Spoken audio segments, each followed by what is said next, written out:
The journey of learning English. Aman was a quiet boy who had just joined a new school. Although he was good at his studies, speaking English made him nervous. His new school focused on English communication, and many of his classmates were fluent in the language. Aman felt left out and often avoided speaking in class.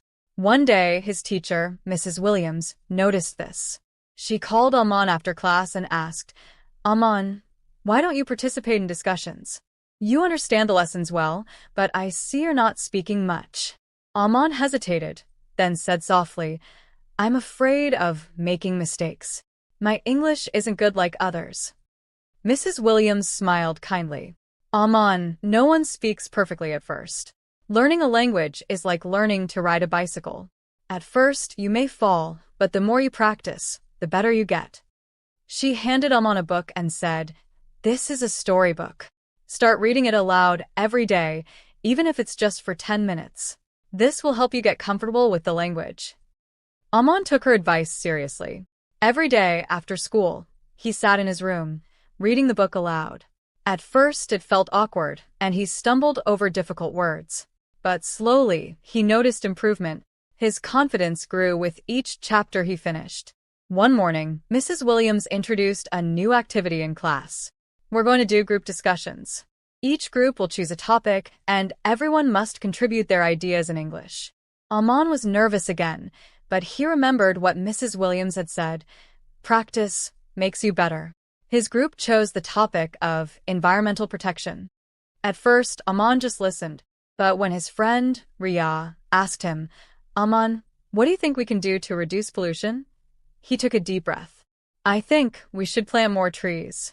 Trees help clean the air," he said slowly but clearly. The group smiled and nodded. Encouraged, Aman continued, "And maybe we can use bicycles instead of cars for short distances. It will reduce pollution."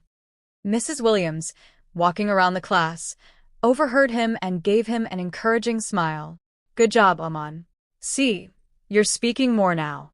Keep it up." Over the next few weeks, Aman kept practicing.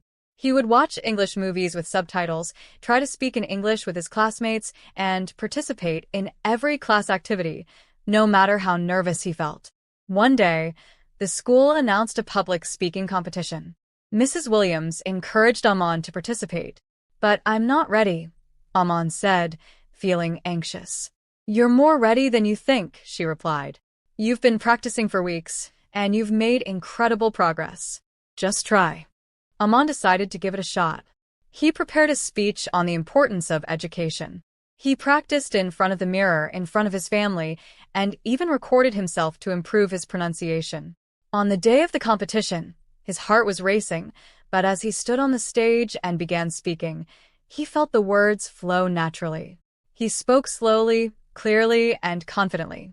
When he finished, the audience clapped loudly, and Mrs. Williams gave him a proud thumbs up from the back of the auditorium. Though he didn't win first place, Aman felt like he had achieved something even greater. He had overcome his fear of speaking English. From that day on, Aman participated more in class, joined the school's English club, and even helped other students who were struggling, just like he once had. Moral of the story: learning to speak English or any new language takes time, patience, and practice. It's okay to make mistakes along the way because every mistake is an opportunity to improve. By continuously practicing, asking for help when needed, and pushing through nervousness, anyone can become a confident English speaker, just like Aman did.